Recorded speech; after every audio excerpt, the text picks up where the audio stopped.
ಎಲ್ಲಾ ಹಾನಿಯಿಂದ ಕೂದಲನ್ನು ರಕ್ಷಿಸುತ್ತೆ. ಬರೀ Amrut noni reach root premium hair oil.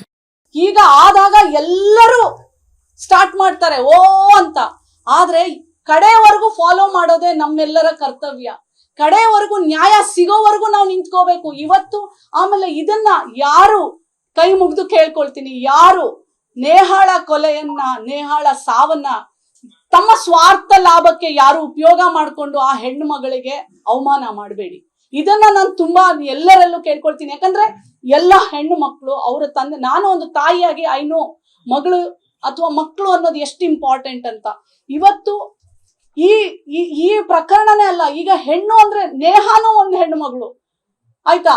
ಪ್ರತಿಯೊಂದು ಎಲ್ಲೆಲ್ಲಿ ಈಗ ರುಕ್ಸಾನ ಅನ್ನೋ ಒಂದು ಹುಡುಗಿನ ಸುಟ್ಟಾಕ್ಬಿಡ್ತಾನೆ, ಪ್ರದೀಪ್ ಅನ್ನೋ ಹುಡುಗ ಸುಟ್ಟಾಕ್ಬಿಡ್ತಾನೆ. 1 ವರ್ಷ ಅವಳನ್ನ ಮದ್ವೆ ಆಗ್ತೀನಿ ಅಂತ ಎಲ್ಲೋ ಒಂದ್ ಕಡೆ ಬಚ್ಚಿಟ್ಟು, ಅದು ಒಂದು ಹೆಣ್ಣೆ ಅಲ್ವಾ?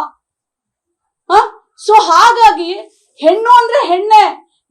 ಇದಕ್ಕೆ ಜಾತಿ, ಧರ್ಮ, ರಾಜಕಾರಣ ಯಾವ್ದನ್ನು ತರಬೇಡಿ. ಅವ್ರಿಗೆ ನ್ಯಾಯ ಕೊಡಿಸುವಂತದಲ್ಲಿ ನಾವು ಎಲ್ಲರೂ, ಸರ್ಕಾರ, ಪೊಲೀಸು, ಸಮಾಜ, ಮಾಧ್ಯಮ, ಪ್ರತಿಯೊಬ್ರು ಕೈ ಜೋಡಿಸಿ ಪ್ರತಿಯೊಬ್ರು ಇದನ್ನ ಸ್ವಾರ್ಥಕ್ಕೆ ಉಪಯೋಗ ಮಾಡದೆ ಅವ್ರಿಗೆ ನ್ಯಾಯ ಕೊಡಿಸುವಂತದಲ್ಲಿ ನಾವೆಲ್ಲರೂ ಮುಂದೆ ಹೋಗೋಣ ಅಂತ ನಾನು ನಿಮ್ಮೆಲ್ರಿಗೂ ಕಳಕಳಿಯಿಂದ ಮನವಿ ಮಾಡ್ಕೊಳ್ತೇನೆ.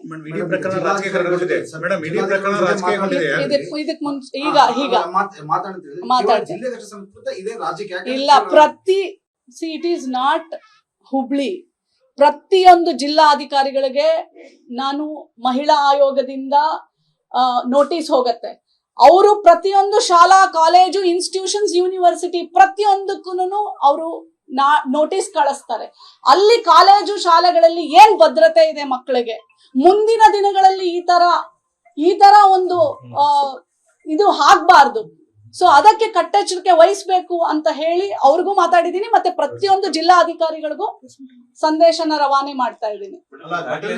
ಮಾತ್ರ ಈ ರೀತಿ ಬರ್ತಾರೆ ಇದೆ ನೀವೇನು ಹೇಳಿದಲ್ಲ, ಹೌದು, ಅದೇ ರಿಪೀಟ್ ಆಗ್ತಾ ಇದೆ ಹೊರತಾಗಿ ಯಾವುದೇ ರೀತಿ ಕಟ್ಟುನಿಟ್ಟಿನ ಕ್ರಮ, ಗಂಭೀರ ಕ್ರಮಗಳು ಆಗ್ತಾ ಇಲ್ಲ. ಮೇಡಮ್, ಅದಕ್ಕೆ ಆಡ್ ಮಾಡೋದಾದ್ರೆ ಪಬ್ಲಿಕ್ ಸೇಫ್ಟಿ ಆಕ್ಟ್ ಇದೆ, ಎಷ್ಟು ಜನರ ಮೇಲೆ ಕ್ರಮ ಕೈಗೊಂಡಿದೆ ಪೊಲೀಸ್ ಇಲಾಖೆ ಇಲ್ಲಿವರೆಗೂ?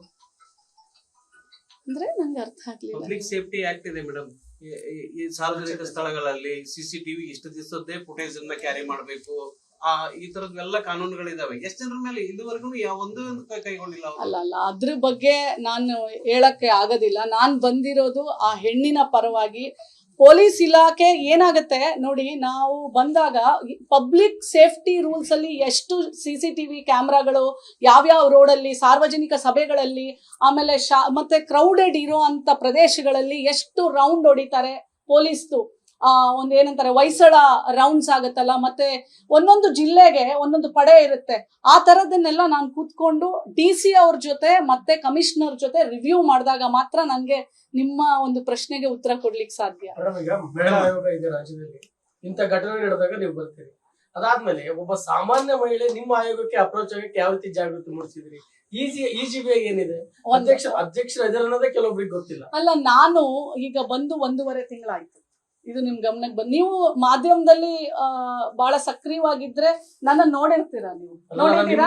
ನಿಮ್ ಬಗ್ಗೆ ನಾನು ನಿಮ್ಗೆ ಅದು ಉತ್ತರ ಕೊಡ್ತೀನಿ. ನನ್ನ ಜೀವನದಲ್ಲಿ ನಾನು ಮಾತ್ರವಲ್ಲ, ನನ್ನ ಕೂದಲು ಕೂಡ ಆಗಿರ್ಬೇಕು ಸ್ಟ್ರಾಂಗ್ ಅಂಡ್ ಸ್ಟೈಲಿಶ್. ಬರೀ Amrut noni reach root premium hair oil ನೊಂದಿಗೆ.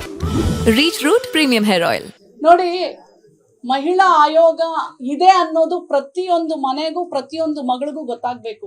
ನಾನು ಆಲ್ರೆಡಿ ಮುಖ್ಯಮಂತ್ರಿ ಮತ್ತೆ ಗೃಹ ಮಂತ್ರಿಗಳ ಹತ್ರ ಫ್ರೀ ಹೆಲ್ಪ್ ಲೈನ್ ಸಹ ನಾನು ಮಾತಾಡಿದ್ದೀನಿ ಆಯೋಗಕ್ಕೆ. ಯಾಕೆ ಅಂದ್ರೆ ನಾನು ಒಂದೇ ಒಂದು ಉದಾಹರಣೆ ಕೊಟ್ಬಿಟ್ಟು ಹೇಳ್ತೀನಿ ಆಯೋಗ ಅಂದ್ರೆ ಏನು ಅಂತ.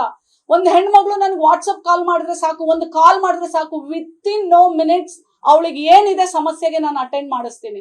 ಒಂದೇ ಒಂದು ಉದಾಹರಣೆ, ಒಂದು ಅಶ್ವಿನಿ ಅಂತ ಒಂದು ಹೆಣ್ಮಗಳು 2nd ಇಯರ್ ಡಿಗ್ರಿ ಓದ್ತಾ ಇದ್ಲು. ಅವಳಿಗೆ ನನ್ನ ನಂಬರ್ ಸಿಕ್ಕಿತ್ತು, ಫೋನ್ ಮಾಡಿದ್ಲು.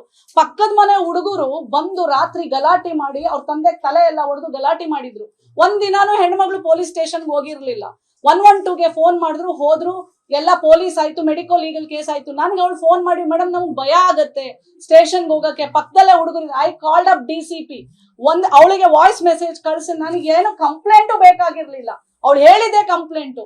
DCP ಅವ್ರಿಗೆ ಇಮಿಡಿಯೇಟ್ಲಿ ಫೋನ್ ಮಾಡಿಸ್ದೆ. ಸಾಯಂಕಾಲ 2 ಅವರ್ನಲ್ಲಿ ಚಾರ್ಜ್ ಶೀಟ್ ಮಾಡಿಸಿ ಅವನನ್ನ ಜೈಲ್ ಒಳಗೆ ಕಳಿಸುವಂತ ಕೆಲಸವನ್ನ ಆಯೋಗ ಮಾಡ್ತು.